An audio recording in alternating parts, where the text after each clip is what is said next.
Welcome to Shelf Warmers. I'm Sam. And I'm Andrew. This is a podcast where we watch and discuss movies from the 2010s, aka the pump and dump period of Hollywood. Not exactly a golden age, but definitely a time of high fertility for just talent. So fertile, in fact, that we've not seen many of the movies produced. Whether they're good, bad, or just meh, we're to cover it all. Well, if it's sitting on this shelf, well, it's time to take it down. Sam, we're going to take it down today. Today we're covering 2012's Dredd, written by Alex Garland and directed by Pete Travis. Not Peter Travis of the Rolling Stone. And if you couldn't tell from my impeccable Sam impression, I was doing both voices. Could you believe that, everybody? It's not Sam Fenkel behind the one mic today. There is just one microphone plugged in to the Zoom today. It's just Andrew Alexander, your co-host, and your only host today for today's Shelf Warmers. And we are covering, as mentioned in my Sam impression, 2012's Dredd, starring Karl Urban as Judge Dredd himself. Sam is not here. He cannot make it work. He does not care for the audience as much as I do. My precious, going full Gollum on you. So, Bash and I were on set for 15 hours today. We got up at like 3:30 in the morning, got to set by 5, got home at 8:30. It's currently 9:40 of the time this recording, and we're podcasting still. We have to get the content out. We have to get sound to our listeners' ears. As mentioned, Dredd is starring Karl Urban, also starring Olivia Thirlby, Wood Harris, and Lena Headey. Released on September 7th, 2012 in the United States, up against a ton of shelf warmers that I have never heard of. And I would be interested in covering all of these on the podcast because how have I never heard of this? Okay, so we got The Words, starring Bradley Cooper, the Dennis Quaid, Olivia Wilde, the Zoe Saldana, and Jeremy Irons. Never heard of this movie in my life. We got The Cold Light of Day.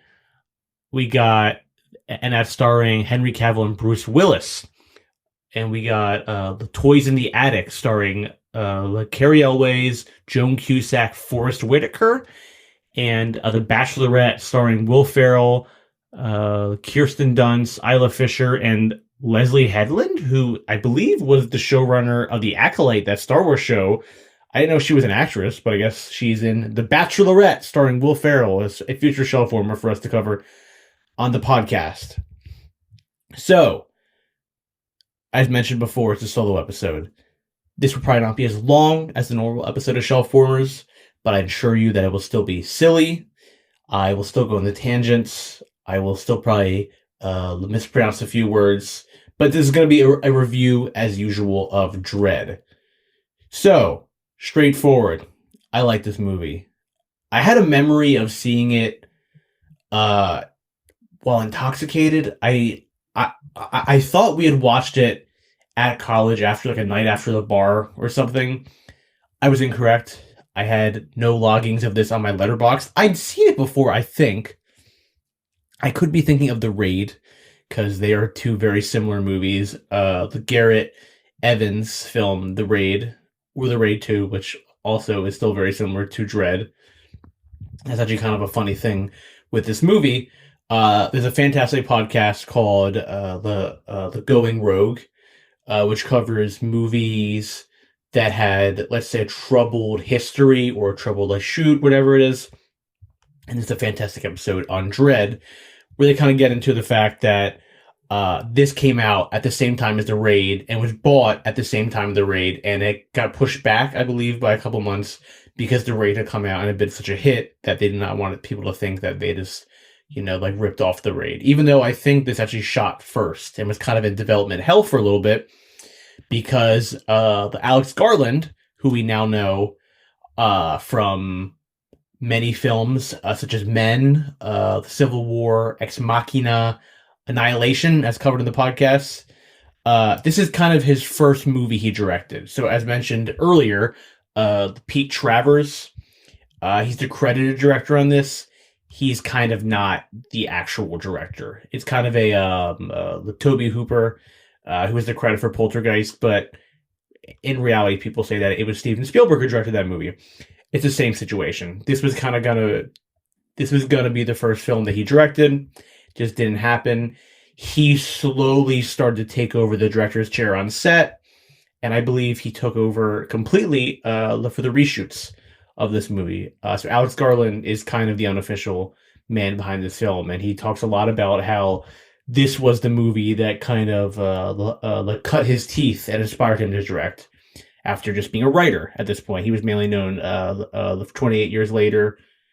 Did he write 28 Weeks Later? I do not remember, but that was his big movie. I remember, but 28 Days Later, and that kind of got him to the sci-fi world and the craziness from the twisted mind of Alex Garland. What if men were bad? Chilling to think about. Oh, shiver down my spine. Men being terrible. You could only tell that story in science fiction. So, we also are covering Dredd this week because of the release of Mortal Kombat 2, starring Karl Urban as Jonathan Cage. Do you think he's a thinly veiled the ripoff of Nick Cage? Do you think? Is it possible? They didn't even bother to take the name. I guess that kind of is symbiotic. Symbiotic? Not symbiotic. Symbolic. That's the word I was looking for. Because the Nicolas Cage himself took his name from Luke Cage, the Marvel Comics character. He was a fan of that. Took that because he's a Coppola. Nick Cage is a Nepo baby himself. Took the name Cage from Luke Cage.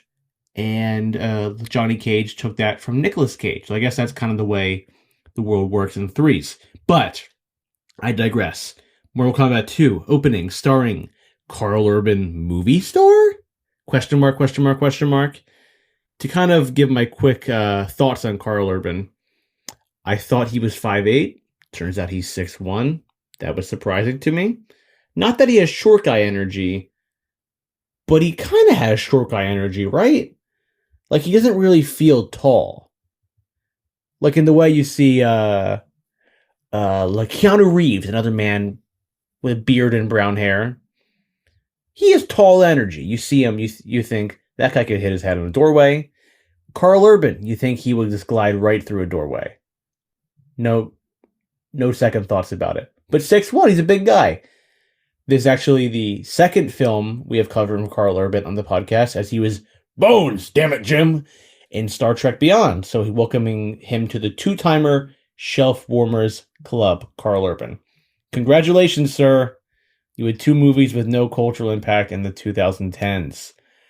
He actually is currently my most watched actor on Letterboxd for this year.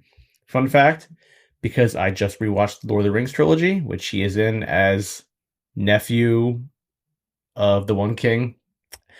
Love those movies. The names do not stick with me. Yeah, he's nephew. He's nephew to Unc. And so it's between this and his role as Bones in Star Trek Beyond and his 2 Lord of the Rings appearances, my most watched actor of the year. Which honestly, you could not have paid me $1 million to guess that Karl Urban was my most watched actor of the year. No shade to Karl Urban. You just don't think of Karl Urban and scream. He's in a ton of movies. But looking back at his resume in the 2010s, he kind of is. Obviously, we know him now extremely well from The Boys, which I don't know about you guys. I have completely fallen off of. I watched the first 3 seasons and have not tuned into 4 or 5. Homelander's Trump. Did we know this? Are we worried? Are we worried that Trump will get Homelander powers? If Homelander is Trump, are we worried that Trump is Homelander? Food for thought. Are we scared? I do think that Trump probably does think he is Homelander. Like how he always posts the AI pictures of himself, and he's always not fat, which no shame to anybody who's struggling with weight issues, but it's really funny to be the most famous guy live right now, and then just try to sneak in your own body dysmorphia stuff into your AI pictures at 3 a.m. You're the president. When Andrew's here, we get political. Sam, as we talked about before, if Sam could vote for Trump for a 3rd time, he would. It's Karl Urban. So he kind of caps off the 2010s with Red, the adaptation of the comic movie starring Morgan Freeman and the Bruce Willis. He's got Dredd in 2012, the Star Trek Into Darkness 2013, Riddick 2013, which I know that our producer Bash loves and we should cover on the podcast. He's in Almost Human, that show in one season for Fox, if anybody remembers that. Big show for me. Yeah, producer Bash is nodding. TV shows used to mean something. I remember Fox had Almost Human and The Finder and The Following of Kevin Bacon. You know what? I was tuning into Fox every week, just like how Sam is tuning into Fox News every night. Yeah. Then he kind of does The Loft, which is a movie I'd be very interested in covering. I've heard is terrible. I believe it has 24 on the Metacritic, but kind of a very interesting the cast of the era. Starring, number one on the call sheet, Karl Urban as Vincent Stevens. He's got a secret. James Marsden, Wentworth Miller, Eric Stonestreet, and Matthias Schohartz. I think he's German. We'll be seeing him as the villain in this year's Supergirl 2026. So then he kind of does some direct-to-DVD stuff a little bit. Shows back up for Star Trek Beyond. Pete's Dragon, also a shelf warmer. Thor Ragnarok, he's Scourge. Not a comic book adaptation, straightforward of the character of Scourge, because Scourge is and maybe that's also why I thought he was a small guy, because Scourge in the comics is like 8 foot tall, huge guy, like not quite Hulk size, but big. And little Karl Urban playing him, I kind of just assumed he was like 5'8". And once again, no shade to 5'8", because I'm 5'8". Just let that sit in. The man speaking to you from the other side of this microphone, 5'8". I know. Oh, also worth noting, we're not in video this week, because once again, Sam couldn't make it work. So anything to blame this week for the podcast, or if you get sick of hearing my voice, blame it all on Sam. Send him hate mails. Sam.Fenkel probably on Instagram. He posts pictures of movie theater seats. It's kind of like the back rooms, but it's just Sam's Instagram. It's fucking weird there. Then he has a random cameo in Star Wars Episode 9 as a Stormtrooper. And it's kind of just been The Boys over the last couple of years. So really, the Mortal Kombat is his first time the back in our theater screens. He's been captivating audiences as Billy Butcher on The Boys. Wee Huey? He's been doing that crazy accent. Drives the ladies crazy. Takes our breath away. I dressed like Billy Butcher the other day by accident. I wore a Hawaiian shirt and an overcoat. And I had a beard, and I thought, fuck. I went home and changed. Immediately changed. Dredd. So, Dredd centers on the comic book character Judge Dredd, who is an fascist cop, but also the whole film is kind of in a Verhoeven-style approach. Is an anti-fascist film about the dangers of policing and the oppressive police state. I've never read a Judge Dredd comic, but I do know that much. It's kind of a satire that it kind of falls into the tropes of its character so awesome that it kind of loses the satire. I don't know. I don't know where you guys land with that, but something like that is where it's like, oh, it's meant to be, making a political statement, but also Judge Dredd is so fucking cool and just blowing up motherfuckers left and right. You're kind of like, well, I mean, I guess every cop should have a bazooka. I guess we should send 1,000 bazookas down to Miami PD. Fuck it. Let's see what happens. Like I said, I've never read the comic book before. I know there was a Stallone movie. Hey, you thought I would do Stallone? We got Judge Dredd. Hey, Judge Dredd. I said, hey, Judge Dredd, I want to be a cop. And he said, okay, all you gotta do is be a cop. You gotta wear sunglasses, and you gotta shoot up the poor districts of. Where is this at? Chicago? No, it's not Chicago. Not my best Stallone. Honestly, Stallone is like probably also like a fascist. I mean, he voted. I mean, what he's Hollywood's ambassador. So not too much funny to say there. If Stallone probably has been like, yeah, you should like you should give a cop bazooka and like meant it 100%. Yeah. So there's an 80s or 90s film which I believe is just called Judge Dredd instead of 2012's Dredd, and Stallone is it's kind of more of like a campy like it'd be like you guys know how Jim Carrey's The Mask is actually like an adaptation of like kind of like a Deadpool style like comic book movie. I feel like it'd be kind of like that. Because it's kind of like a lighter version of the comic book. Because I doubt Stallone was really getting into politics in the 90s like he is now as Hollywood's ambassador. He's bringing the work back to Hollywood. You're doing a great job, Stallone, because you're keeping us employed in New Jersey. Thank you so much. Keep doing what you're doing. All the Hollywood productions can move here and keep me employed and my belly full. Dredd centers on Judge Dredd. He's a cop. It's in the future, and it's kind of like a like dystopian future. And cops are now the ultimate authority. Crime is rampant over the city. They say something like there are like 12 serious crimes reported every minute. Thousands of crimes are happening every single day. They can only respond to like 5% because there's only so many cops. And Judge Dredd is kind of the like badass of the Dredds. Not of the Dredds, sorry, of the judges. He's Dredd. He's kind of like the Batman of the Dredds. You know what I mean? Like, you know, like how you can have like Batman and Justice League, but like Batman's Batman, you know. He's the one that gets shit done. Dredd gets paired up with a rookie, Olivia Thirby, who sneakily has a very good career, just to kind of give a shout out to her real quick. I was not too familiar with her, but she's been in a lot of stuff. Just the last couple of years. Okay, ready for this? She was in Oppenheimer in 2013 as Lily Horrig? She worked on the Manhattan Project. She was in Dub Money. She was in Chappaquiddick, a shelf warmer. She was in Wonder Man this year, Law and Order, Organized Crime, and Why the Last Man. That show for FX that ran a season, but I heard it also was very good. So sneakily been in a lot of stuff. Just one of those faces where I was like, oh, I've seen you in stuff. Wood Harris, also excellent in this. Obviously famous from The Wire. Great from last year's One Battle After Another. Kind of had a couple of little cool beats to him and Alana Haim.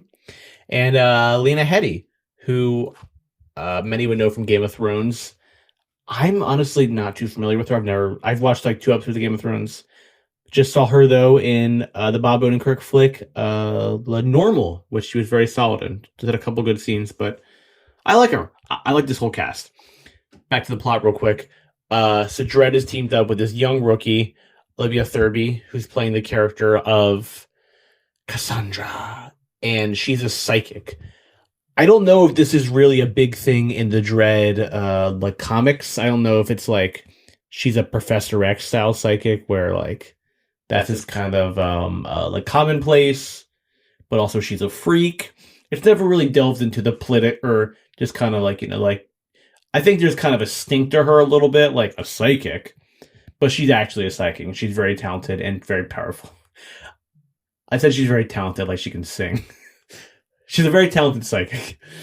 But she wants revenge. Her family was killed when she was a child, and she grew up in these the danger streets and the projects, and her goal is to avenge her family.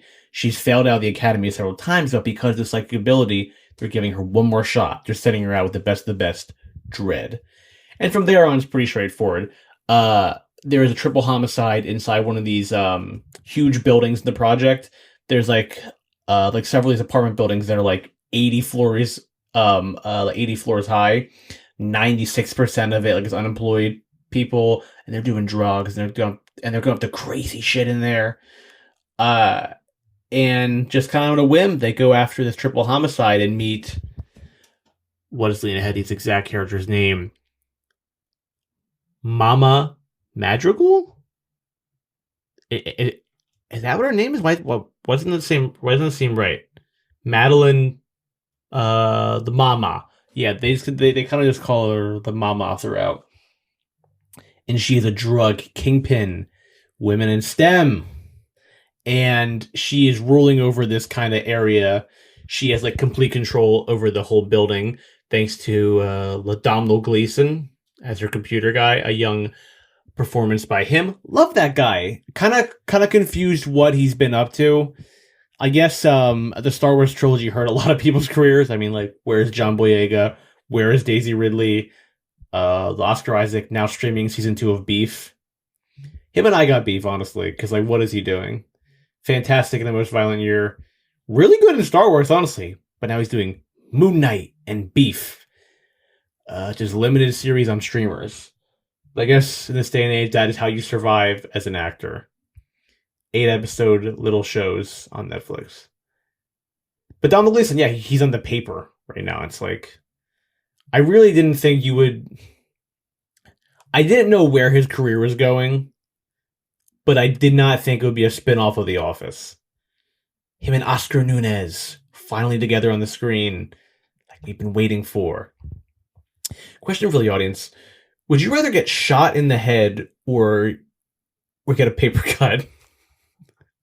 Just interesting kind of question there. So Dredd and his trainee, they go into this building, and pretty much all hell breaks loose. It's the exact same setup as The Raid, if you've seen The Raid before, as mentioned. It's these two badasses with the whole building like trying to kill them. Mama, she offers a reward for whoever gets to kill the judge, because they have her top guy, her top lieutenant, her best earner. And if he goes back to the PD with them, well, he's gonna rat.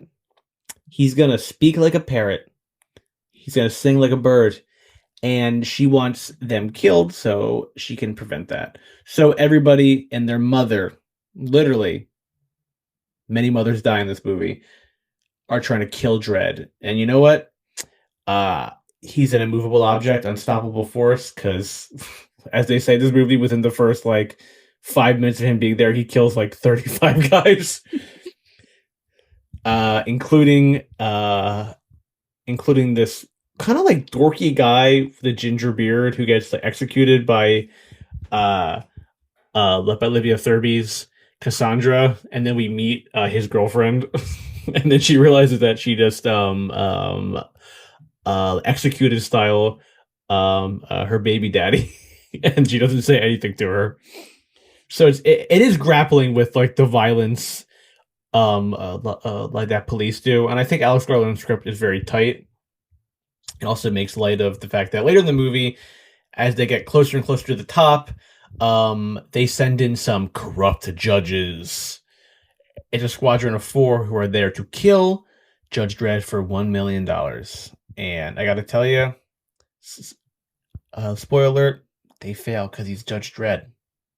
Judge, jury, and Dredd-executioner. Yeah, insane action in this movie. A lot of bullet time stuff, very cool 2012 stuff.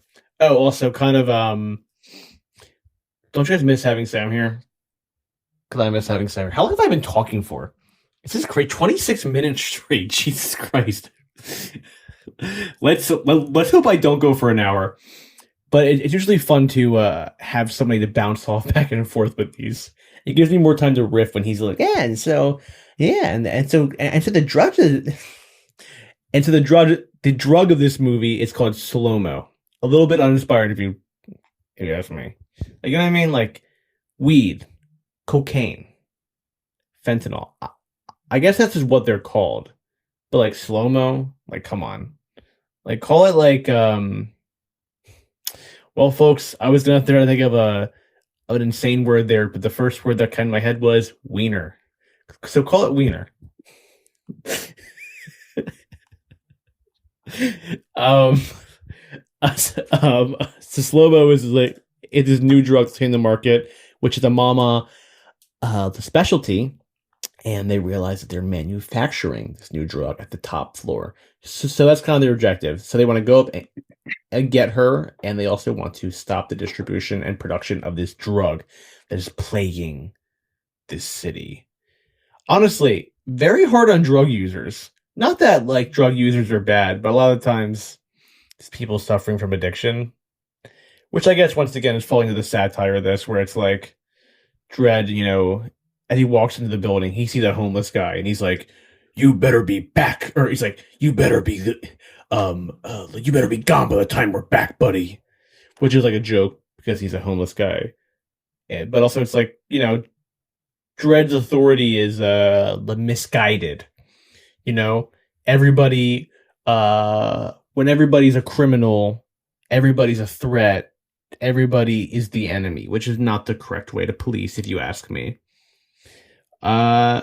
Which is kind of like, once again, it's like, it has just moments like that, but also Dredd just like sprays into a crowd of innocent people who are so desperate for money that they're willing to try and kill a cop just, get out the slums. Which that's never really addressed. The kind of like the class warfare that's going on there, and the manipulation by the evil Mama. I would love to see Octavia Spencer in this role as Ma. 2019's Ma. Mama. Yeah, so Dredd makes his way up. His friend is psychic, as we said. It's cool. She has cool powers. Like she can go into people's minds. And she goes into Wood Harris's mind. That's what I mean. It is kind of Professor X, where she can kind of invade somebody's skull and mess around in there. There's kind of a great scene where he's like, "Oh, what? Like, I'm fucked up in the head, so I'm gonna win this." And she's like, he's like, like undressing her, his eyes, and he's like hitting her, and then she's like, "I'm more fucked up than you can be." It's a real the tumbler off, and she makes him piss his pants because he gets so scared. The great little scene there. Cool action, as mentioned, like it's very like bullet time slow-mo is the drug, also known as wiener. A great look for people that love a lot of let's just say it, guns. Lots of cool guns in this. Very cool, the gun by Judge Dredd. It can only be used by a gun. Fantastic scene where Wood Harris tries to shoot Olivia Thirlby in the head, and it blows his hand off. I love that in a movie. Maybe the scariest place to get shot, because if you get shot in the chest, like you're gonna die, like that. But the hand, it's kind of a mystery. Like like, are you gonna bleed out? Do you get a robot hand after that? Do you just have a nub? And it's kind of, you know what I mean? Like it's very visceral. So I enjoyed the hand getting shot. As mentioned, lots of guns. Fantastic scene where there's like 3 miniguns on like the 75th floor or whatever, and they literally spray probably 1,000 rounds into the 75th floor and just destroy that entire floor in the process of trying to kill Judge Dredd. Cool fight scene where he kills one of the other judges, like I said, who is evil and corrupt, and he's like, "Choke on this." It still's a little silly. It still's a little bit like kind of 80s kind of action movie one-liners, and he punches that judge in the throat, and he chokes to death. And then also, I didn't know you could die from that until like 5 years ago. I didn't know someone could punch you in your throat so hard that you just can't ever like fucking breathe again. I didn't know that. I have a bit of my stand-up about how you didn't, or about how I'm kind of flubbing the setup here, but the idea is like, we don't know how Bob Saget died. Like we really don't. He hit his head supposedly at some point in the day, and then went to his hotel room and died. So my kind of theory is, I'm like, like when you're a kid, anvils are a huge concern for you, and so is quicksand. So if people are maybe dying from anvils again, are we gonna start worrying about quicksand again? It's better when you perform it with the whole buildup, but yeah, are we gonna start worrying about miniguns again? Should we be concerned? Does Antifa have miniguns? Is Antifa even a thing nowadays? If they were, I bet Judge Dredd would handle them. I kind of slipped into Tucker Carlson there a little bit. Judge Dredd, do we trust him? Do we like him? Are there too many miniguns on the street? Slow-mo, is it a movie ripoff? Are we concerned? Should we rewind the movie? Should we watch Moneyball again? Is Judge Dredd in Moneyball? Hey, Judge Dredd, you a moneyball? Our next guest, Sylvester Stallone. Hey, I think we should give every single cop on the planet should have 6 bazookas each. Bazooka Joe. Is he gay? Are we sure?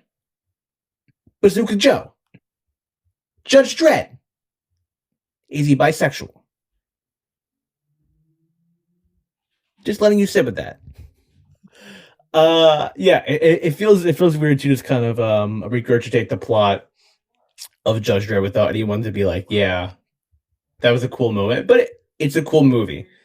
It's a very cool movie. Almost more interesting to me than now that I know the production history and about how Alex Garland kind of like hijacked the movie. And yeah, almost more interesting to me knowing that Alex Garland kind of hijacked the movie. I love a behind the scenes the story like that. Once again, check out the podcast Going Row. They do a very good like deep dive into that. But yeah, Alex Garland. I'm kind of hit or miss with him. I've loved the new 28 Years Later's movies. They are honestly my favorite movies of the 2020s, probably. So I'm an Alex Garland fan. I do feel bad for this guy, Peter Travers. Pete Traver feels like he got a little bit like just shafted by this whole process. Pete Travis, sorry. He's directed some TV since this movie, but he's only done really not a lot since then. He's only made one movie since then called The City of Tiny Lights. What a terrible title. It's based on a novel, okay. Set in London, it tells the story of a private detective who investigates the disappearance of a Russian prostitute. On Wikipedia, they're called sex workers now. Do better. Riz Ahmed and the Billy Piper, though, of Doctor Who fame. Interesting. Also, worth noting, too, this is a British movie. Alex Garland is British. It was filmed in the UK, if not just in Europe in general. I can get the exact information for you. It's supposed to be American. It feels very British. Something about it to me feels almost like The Substance. I don't know if you guys know what I mean by that, but how The Substance is like an LA film and like a Hollywood film, but is very clearly shot in Paris, and it just looks like it's not in LA. Like it's almost there, but like not quite. Oh yeah, Dredd was shot in Johannesburg, South Africa. Shout out to Chappie. Chappie loves South Africa. Chappie loves apartheid state. And I guess so does Dredd. That kind of tracks though. Other things I like to shout in this movie. It's Karl Urban. I think he's good as Dredd. I don't know if I really buy him in this role completely. Like him as Dredd is not like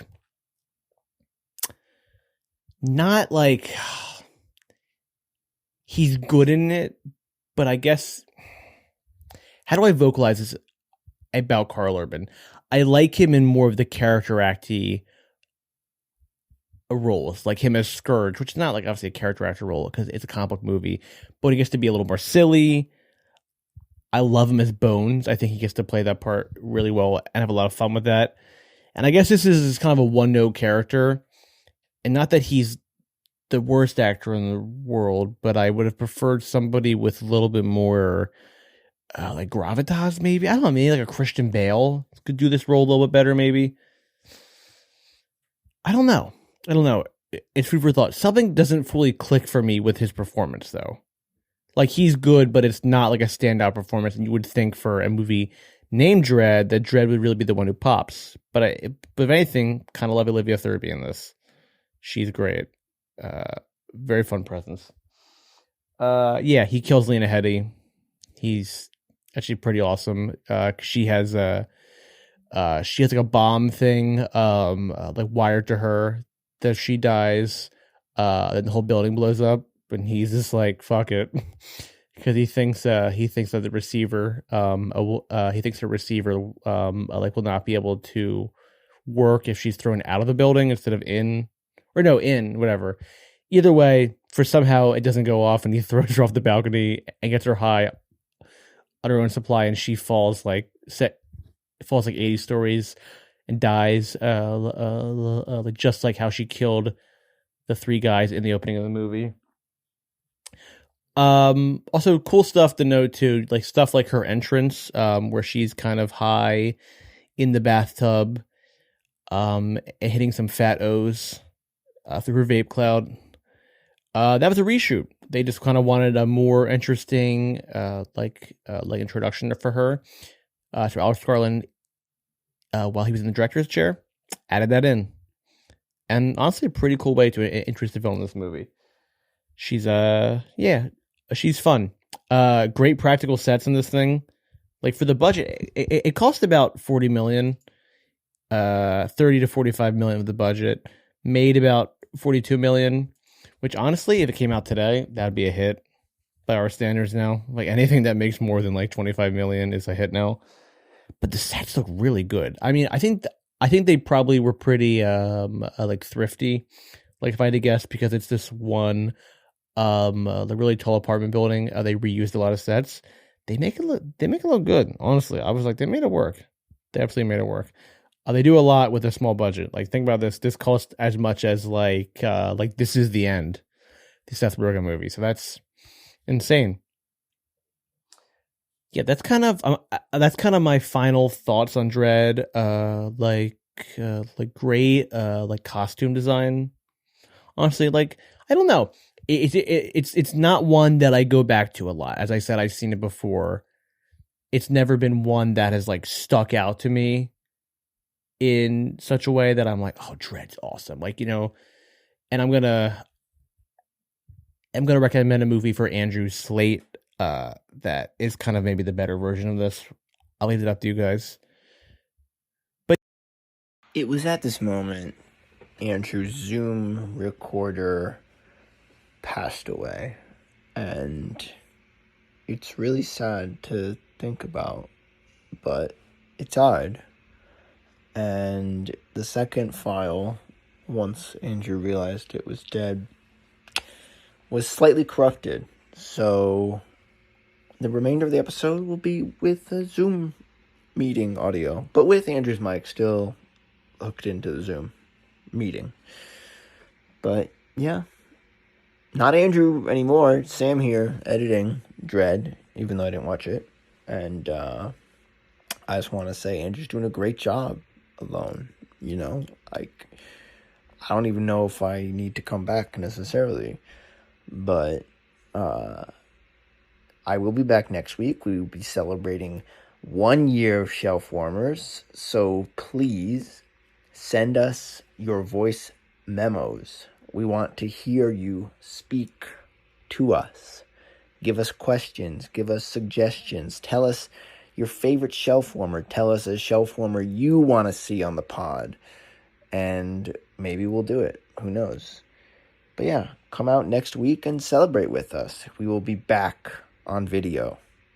Back to Andrew in slightly less quality, but still our beloved Drew.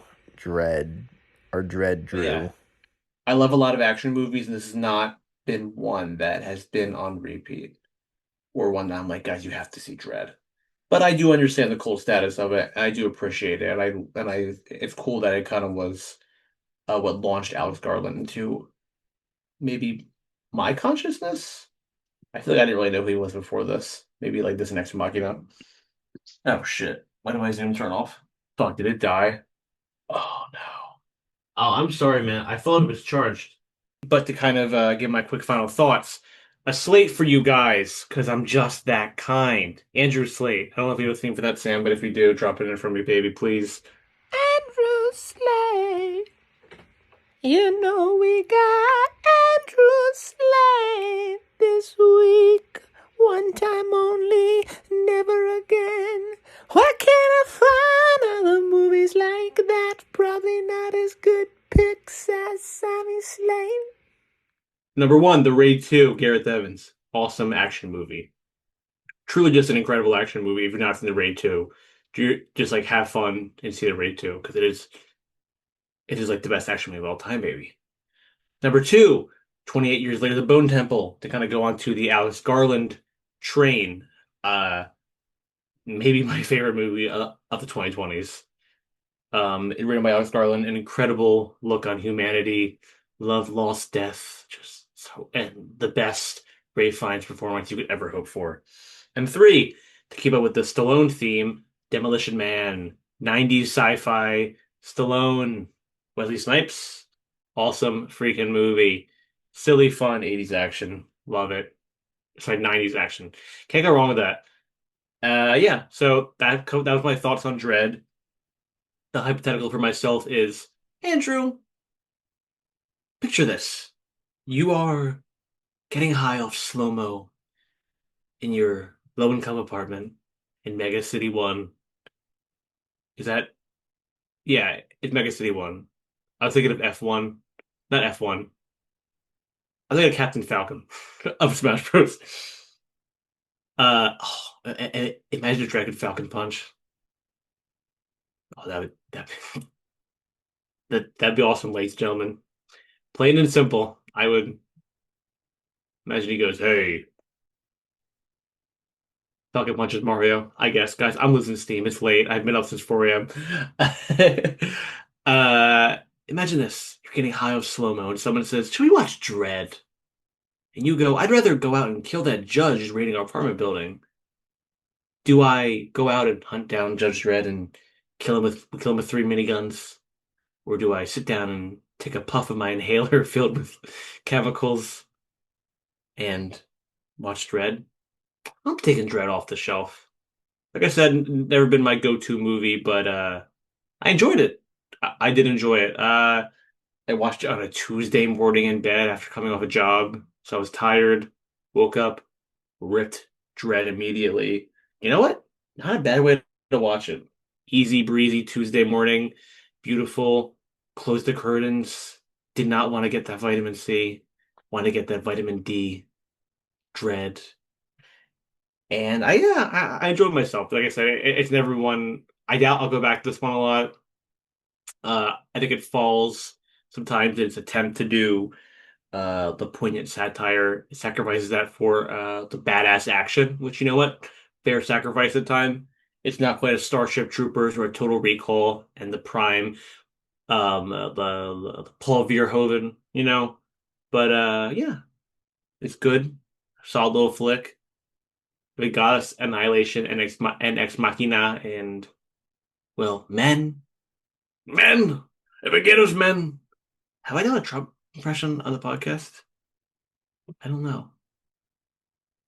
I don't know. I don't know. Well, this has been our review of Dredd 2012.